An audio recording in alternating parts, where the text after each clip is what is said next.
एक बहुत ही बढ़िया टॉपिक की इंपॉर्टेंट टॉपिक की बात करेंगे, टेंस। सबसे पहले हम बात करेंगे प्रेजेंट इंडेफिनिट टेंस। इसकी इंट्रोडक्शन के बारे में बात करेंगे। In the end of the sentence ता है, ती है, ते है, then we use present indefinite tense. Affirmative tense से पहले हमें इसकी सेंटेंस के बारे में भी पता होना चाहिए। टेंस की बात नहीं कर रहा, सेंटेंस भी पता होने चाहिए। जैसे अफर्मेटिव सेंटेंस, अफर्मेटिव सेंटेंस में क्या होता है, पहले सब्जेक्ट आता है, फिर वर्ब की फर्स्ट फॉर्म, या फिर वर्ब की फर्स्ट फॉर्म के साथ एस या ईएस का यूज किया होता है। उसके बाद ऑब्जेक्ट या फिर एडवर्ब मिल सकता है, और उसके बाद फुल स्टॉप। तो अब मैंने यहाँ बात की कि वर्ब की फर्स्ट फॉर्म यूज करेंगे या फर्स्ट फॉर्म के साथ एस या ईएस, इन दोनों में से एक यूज करना है। तो ये कब यूज होगा वर्ब की फर्स्ट फॉर्म और ये फर्स्ट फॉर्म के साथ एस या ईएस कब? जब सब्जेक्ट की बात की है, जब सब्जेक्ट आपका ही हो, शी हो, इट हो, नेम हो, कोई भी नेम, किसी पर्सन का, किसी भी थिंग्स का सब्जेक्ट सिंगुलर फॉर्म में हो, तब हम वर्ब की फॉर्म के साथ एस या ईएस लगाते हैं। अब आप ये भी सोच रहे होंगे कि वर्ब की फॉर्म के साथ हमने एस या ईएस बताया गया, एस कब लगाना है और ईएस कब लगाना है? जब वर्ब, अब वर्ब को देखना होगा, एस या ईएस लगाने के लिए तो सब्जेक्ट को देखना होगा, लेकिन ईएस को लगाने के लिए हमें वर्ब को देखना होगा। यदि वर्ब की फॉर्म के पीछे ओ वर्ड हो, सी एच वर्ड हो या एस एच वर्ड हो तो हम ईएस लगाते हैं। जैसे गो है तो इसके पीछे ओ वर्ड आ रहा है तो हम गोज लिखेंगे, टीच लिखेंगे, ईएस लगाएंगे यहाँ। और यदि सब्जेक्ट आई हो, वी हो, यू हो, दे हो या सब्जेक्ट प्लूरल फॉर्म में हो, तब हम वर्ब की फर्स्ट फॉर्म ही यूज करते हैं। तो इसका एक एग्जांपल आप प्रेजेंट इंडेफिनिट का देख सकते हो कि सेंटेंस के एंड में ता है, ती है मिलेगा।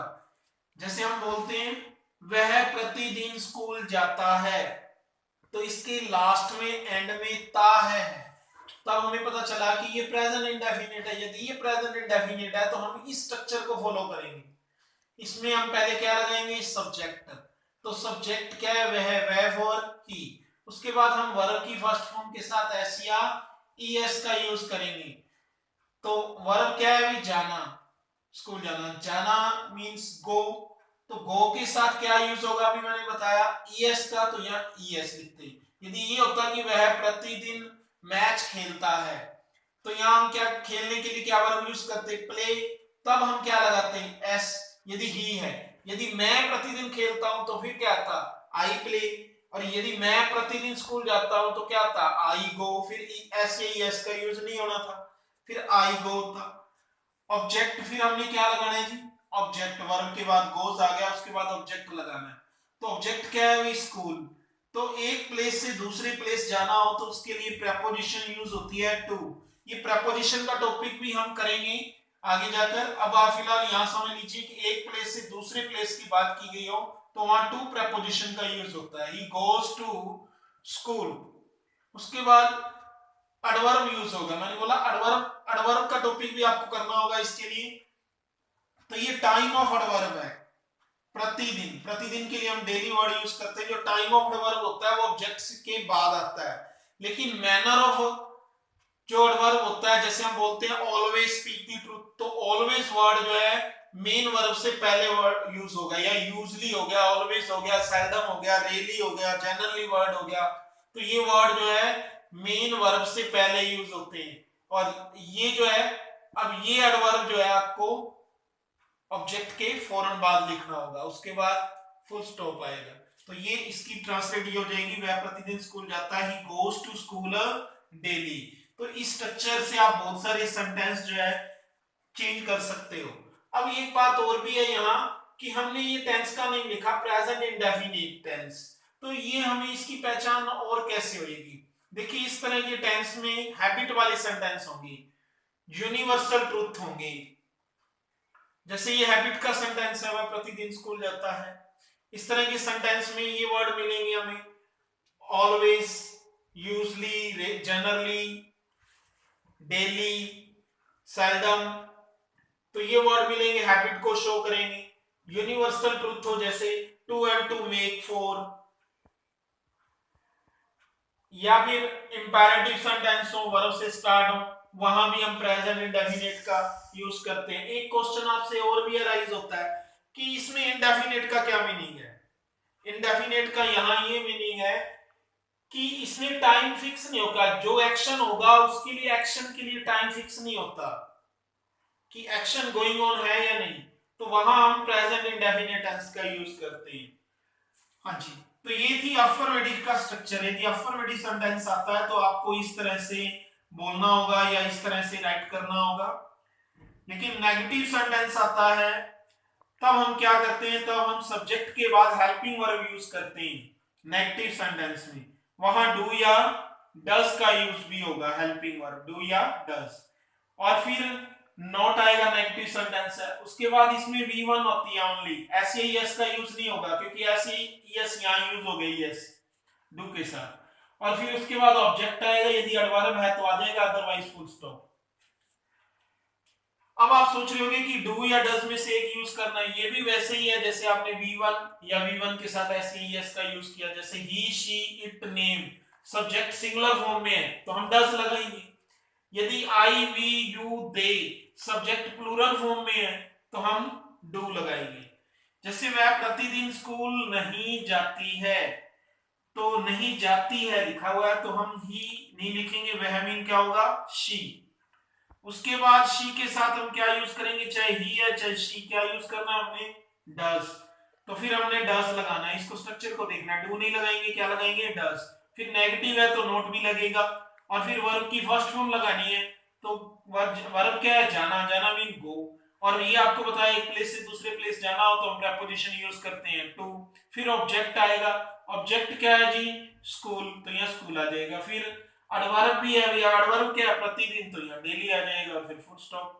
She does not go to school daily. इस तरह से आप बहुत सारे नेगेटिव सेंटेंस प्रेजेंट इंडेफिनिट के ट्रांसलेट कर सकते हैं इस स्ट्रक्चर फॉर्म से। नेक्स्ट है जी इंटेरोगेटिव सेंटेंस।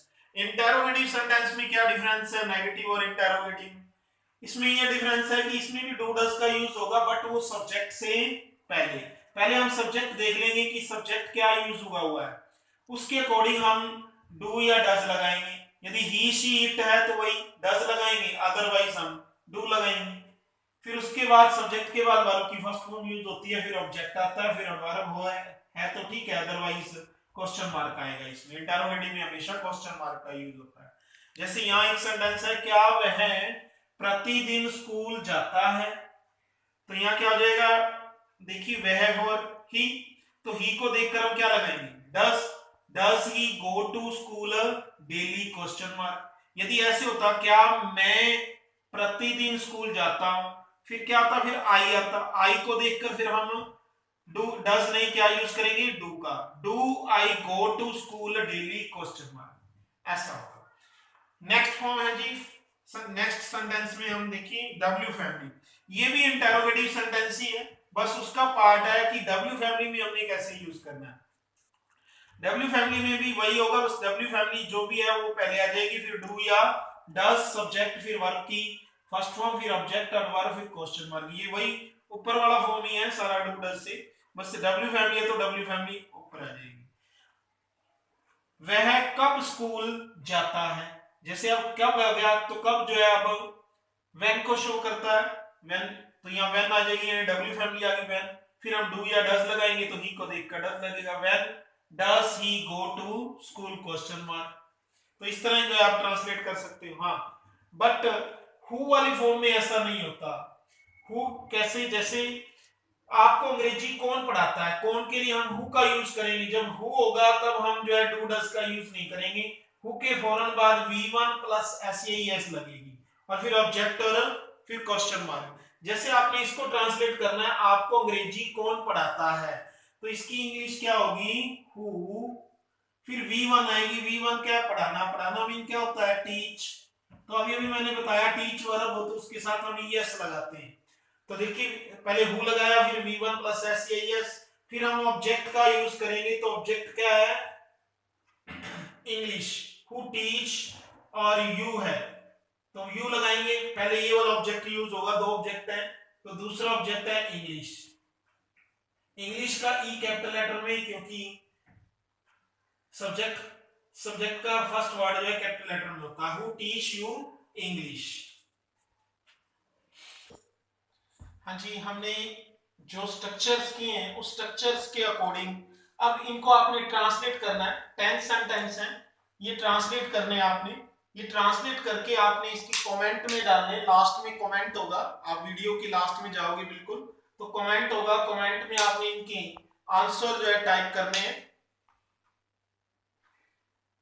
और कल जो है हम इसके बारे में डिस्कस करेंगे, इनके आंसर्स के बारे में। थैंक्स।